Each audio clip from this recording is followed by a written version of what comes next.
क्या partnership act 1932 के section 37 के अंदर आप लोगों को भी कंफ्यूजन है? तो टेंशन ना लो, मैं आज आप लोगों को सिखाने वाला हूं कि ये सेक्शन 37 कहता क्या है। आओ जरा मेरे साथ इस क्वेश्चन की मदद से समझने की कोशिश करो। एक्स, वाई और जेड, यहां पर 3 पार्टनर्स थे, उनका रेशियो था 3:2:1। जेड जो कि 1 अगस्त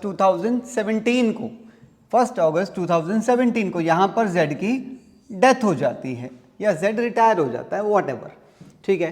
कह रहा है on that date the capitals of X and Y after all adjustments stood at 240 and 160।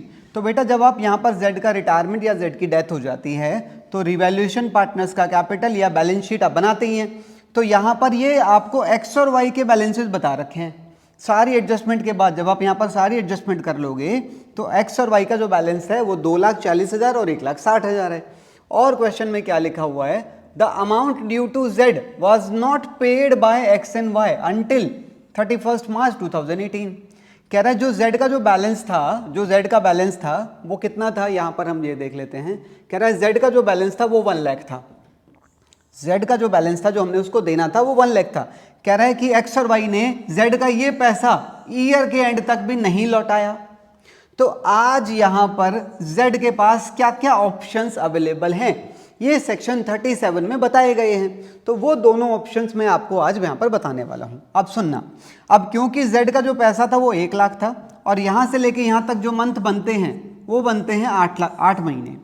अब बेटा ये जो दोनों आपकी कैपिटल्स थी एक्स और वाई की, ये दोनों बैलेंस शीट के अंदर एक्स की कैपिटल 2,40,000 बन के गई होगी, वाई की कैपिटल 1,60,000 बन के गई होगी और जेड का लोन बन के गया होगा 1 लाख रुपीज, क्योंकि ये पैसा लौटाया नहीं था। लौटाया देते तो फिर तो पैसा चला ही जाता ना, तो ये लोन अकाउंट इसके अंदर लिखा गया होगा। तो देखा जाए तो बिजनेस में जो टोटल इन्वेस्टेड मनी रही वो 5 लाख रुपए इन्वेस्टेड रहे, एक्स और वाई की कैपिटल और जेड का लोन अमाउंट। तो आज जब यहां पर हम पहुंचेंगे तो क्या कह रहा है क्वेश्चन, कह रहा है कि ये जो 8 महीने का टाइम था, इस 8 महीने में फर्म ने जो प्रॉफिट अर्न किया वो 80,000 का प्रॉफिट अर्न किया। तो आज यहां पर जेड के पास 2 ऑप्शन हैं। सबसे पहला ऑप्शन, वो 6% इंटरेस्ट ले सकता है।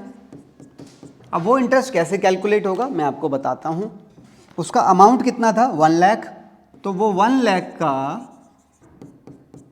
6% फॉर 8 मंथ्स।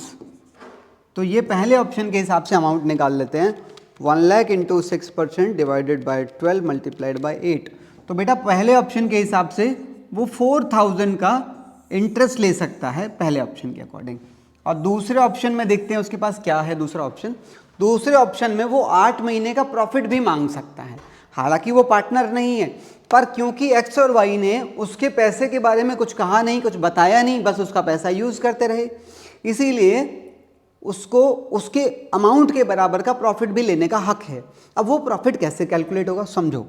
क्योंकि एक्स और वाई ने इस 8 महीने में जो टोटल प्रॉफिट कमाया वो क्वेश्चन में दिया हुआ है 80,000 का प्रॉफिट। तो बेटा 80,000 के प्रॉफिट को कमाने के लिए बिजनेस में टोटल इन्वेस्टेड कितना रहा, 5 लाख रुपए, जिसमें एक्स और वाई की कैपिटल और जेड का अमाउंट था जो कि दिया नहीं था।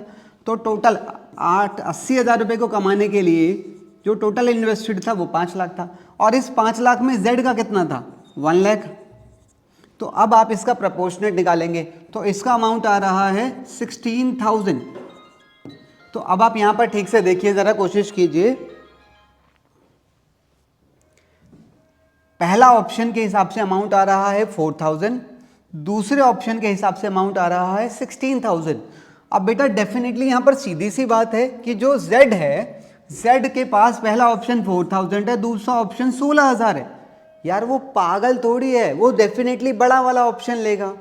तो यहां पर सेक्शन 37 के अंदर 2 ऑप्शन होते हैं, either to claim 6% interest on his amount due और टू क्लेम प्रॉफिट शेयर, और इसीलिए कहा जाता है विच एवर इज हायर। तो वो दोनों में से बड़ा ऑप्शन यानी कि ये वाला ऑप्शन क्लेम करेगा। तो ये सेक्शन 37 हमें सिखाता है पार्टनरशिप एक्ट 1932 का। तो ये थी हमारी आज की छोटे से टॉपिक के बारे में जानकारी। आई होप, मैं एक बार सामने से हट जाता हूँ, आई होप आपको वीडियो अच्छा लगा होगा, समझ आया होगा। वीडियो बढ़िया लगी हो तो भाई लाइक करना, शेयर करना और चैनल को सब्सक्राइब करना बिल्कुल मत भूल जाना।